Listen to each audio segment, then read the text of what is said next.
దేవునికి స్తోత్రం. యేసుక్రీస్తు ప్రభు కృపా సంఘ ప్రియ సహోదరి సహోదరులకు మన ప్రభు అయిన యేసుక్రీస్తు వారి పరిశుద్ధ నామంలో మీ అందరికీ శుభాభివందనాలు తెలియజేస్తూ ఉన్నాను. యూట్యూబ్లో ఉన్న బిడ్డలకి, వాట్సాప్లో ఉన్న బిడ్డలకి, దేవుని బిడ్డలరా, మరి దేవుడు మనకిచ్చిన ఈ ఉదయకాల సమయమును బట్టి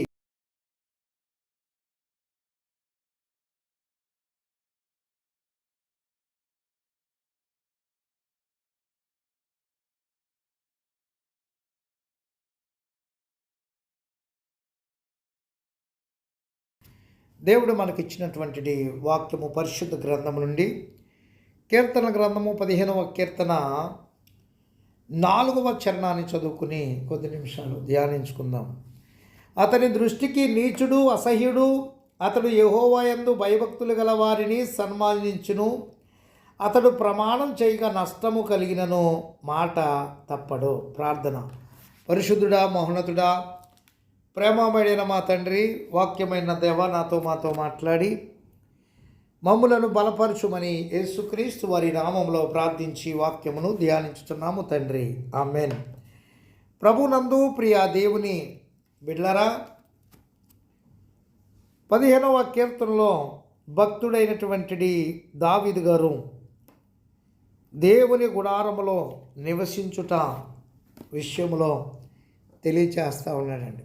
ఏ రీతిగా ఉండాలో, ఏ రీతిగా ఉండకూడదో, ఎలాంటి వాడు దేవుని గుడారంలో నివసించడానికి అర్హుడో తెలియపరిచున్నాడు. ఈ కీర్తన దావీదు గారు రచించిందండి. కీర్తనలో దైవభక్తి గల వారి మార్గం ఎంత స్థిరమైందో కీర్తనాకారుడు వివరిస్తూ ఉన్నాడు. ఈ ప్రకారం చేయవాడు ఎన్నడూ కదల్చబడని కీర్తన ముగించుచు దైవభక్తిని అనుసరించి జీవించు వారు స్థిరంగా ఉంటారని తెలియజేస్తూ ఉన్నాండి. మొదటి వచనంలో స్థిరత్వానికి ఆధారం కీర్తనాకారుడు ఆరంభంలోనే దేవుని సంబోధిస్తూ ఉన్నాడు. దేవునికి వేరుగా ఎలాంటి స్థిరత్వం ఉండదో, దేవునికి దూరంగా ఉండి స్థిరత్వం కలిగి ఉండాలంటే, నేను పరిశుద్ధంగా ఉండాలి అని అంటే, నేను నీతిమంతుడిగా ఉండాలి అని అంటే, నేను యథార్థవంతుడిగా ఉండాలి అని అంటే, నేను దేవునికి దూరంగా ఉండి నేను కూడా బాగానే సమాజంలో లేకపోయినా, సంఘంలో లేకపోయినా, ఒంటరిగా ఉండి నా జీవితాన్ని నేను కట్టుకుంటాను, నా పరిశుద్ధత నేను కాపాడుకుంటానంటే కనుక అది ఒట్టి మాటలే. దేవుని బిడ్డలను గమనించండి. నీ ఆత్మీయ మంట పెరగాలంటే, అధికం అవ్వాలి అని అంటే, నువ్వు సంఘంగా కూడుకునే వారితో, ఆత్మీయ బిడ్డలతో ఉండటం అది నీకెంతో లాభదాయకం, మేలుకరమైనది. ఆత్మీయతలో ఎంతో మేలుకరమైనది. దేవుని బిడ్డలారా, అందుకని తెలియపరుస్తూ ఉన్నాడు. దేవుని యందు విశ్వాసం ఉంచి ఆయన పైన ఆధారపడటంలోనే భక్తుని స్థిరత్వం, రహస్యము దాగి ఉందని తెలియజేస్తున్నాడు. మన వ్యక్తిత్వాలని ఏకీకృతము చేయవాడు దేవుడే. పాపం మరియు స్వార్థం మన వ్యక్తిత్వాల్ని ఏం చేస్తుందంటే దూరం చేస్తుంది, వేరుపరుస్తుంది.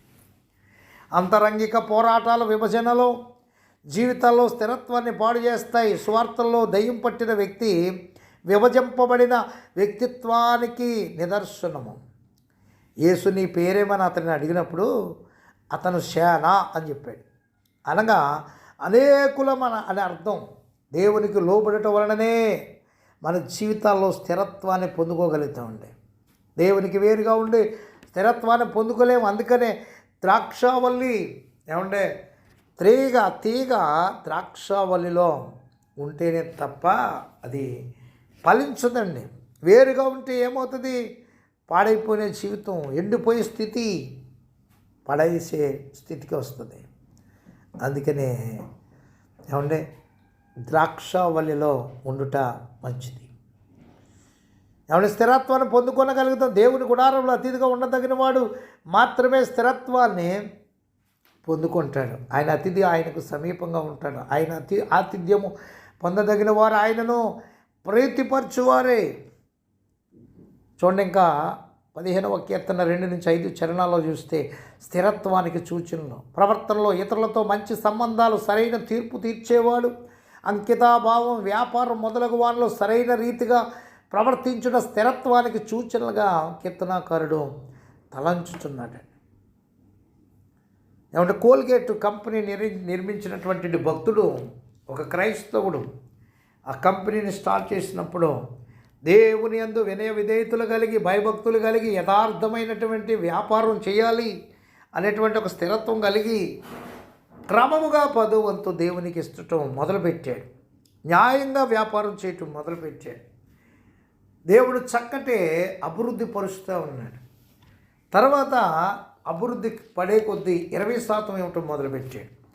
యథార్థంగా ప్రవర్తించటం, యథార్థంగా వ్యాపారం చేయటం మొదలుపెట్టాడు.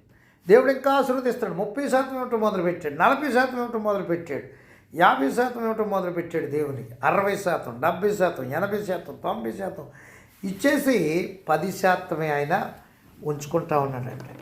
10% ఆయన తీసుకుంటున్నాడు, 10% దేవునికి ఇచ్చేవాడు.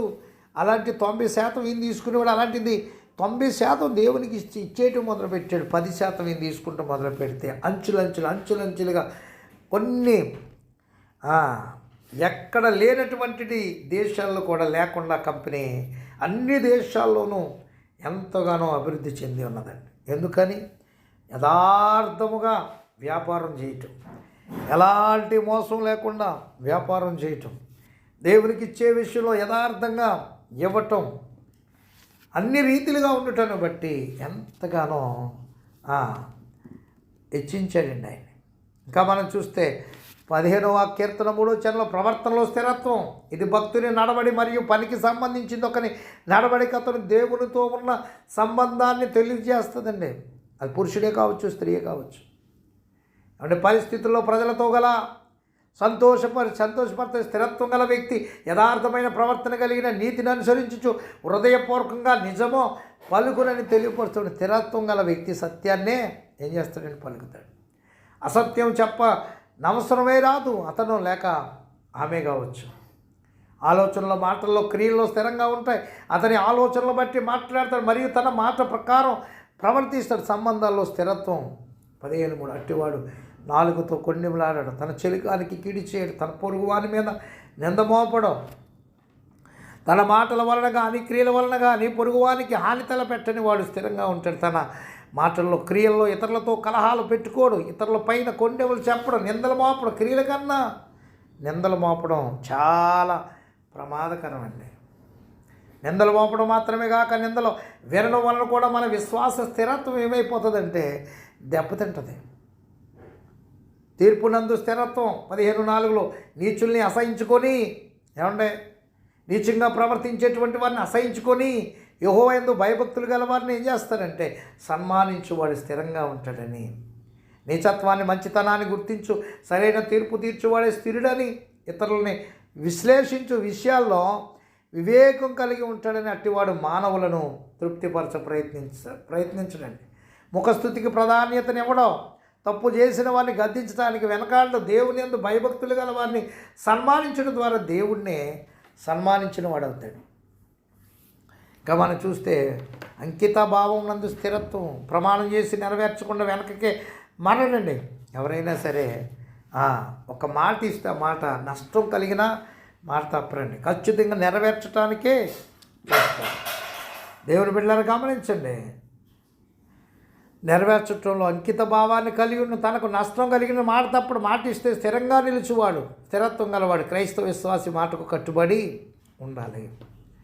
వ్యాపారం నందు, వృత్తి నందు స్థిరత్వం, తన ద్రవ్యాన్ని వడ్డీకీడు, నిరపరాధిని చెరుపుటకే లంచం పుచ్చుకోడని నేడు వ్యాపార సంస్థల అధిక వడ్డీలతో, చక్ర వడ్డీలతో పేదల ఆత్మహత్యలకు, ఆకలి చావుల కింద ఏం చేస్తున్నారని దారి తీస్తూ ఉన్నారు. నిరపరాధులను చెరుపుటకు లంచం పుచ్చుకొని అబద్ధ సాక్ష్యాలు చెప్పి నిర్దోషులుగా మార్చేస్తూ ఉన్నారు. పేదల్ని, నిరపరాధులను దోపిడీ చేసి ఆస్తులు సంపాదించుకొని దేవుని యందు భక్తి గలవాడు వడ్డీకి డబ్బు ఇచ్చి పేదలనే దోసుకొనడని, లంచం పుచ్చుకొని ఇతరులకి హాని చేయడని, దేవుని యందు భయభక్తులు గలవాడు సమాజంలో సరైన సంబంధాలు కలిగి ఉండాలి. దేవునితోనూ ఇతర మానవులతోనూ సరైన సంబంధాలు కలిగి ఉండాలండి. స్థిరత్వ రహస్యం దేవుని గుడారంలో అతిథిగా ఉండుటలో భక్తుడు దేవునితో నిరంతరం మంచి సంబంధాన్ని కలిగి ఉంటాడని తెలియపరుస్తున్నాడు. తీగ ద్రాక్షవల్లిలో నిలిచి ఉంటేనే ఎలా స్థిరంగా ఉంటుందో అలాగే దేవునితో కలిసి జీవించే భక్తుడు స్థిరంగా ఉంటాడండి. యోహాను సువార్త 15వ అధ్యాయం 4-6 వచనం. దేవునితో సరైన సంబంధం కలిగి ఉండేవాడు, సమాజంలోని ఇతరులతో కూడా మంచి సంబంధాలు కలిగి ఉంటాడు. అట్టివాడి దేవుని గుడారంలో నివసింపదగిన వాడని, అటువాడు కదలక స్థిరంగా నుండేటువంటి దైవభక్తి గల మార్గము స్థిరంగా ఉంటుందని తెలియజేస్తున్న యొక్క అమూల్యమైన మాటలు మన వెనుకడిలో దీవించునుగాక. తండ్రి కుమార పరిశుద్ధాత్మ త్రియక దేవుని దీవెన మనందరికీ తోడై ఉండి బలపరిచి నడిపించునుగాక. ఆమేన్. ప్రభు పనిలో మీ ఆత్మీయ సహోదరుడు పాస్టర్ ఎలీషా రాజు మస్కట్ నుండి. God bless you all.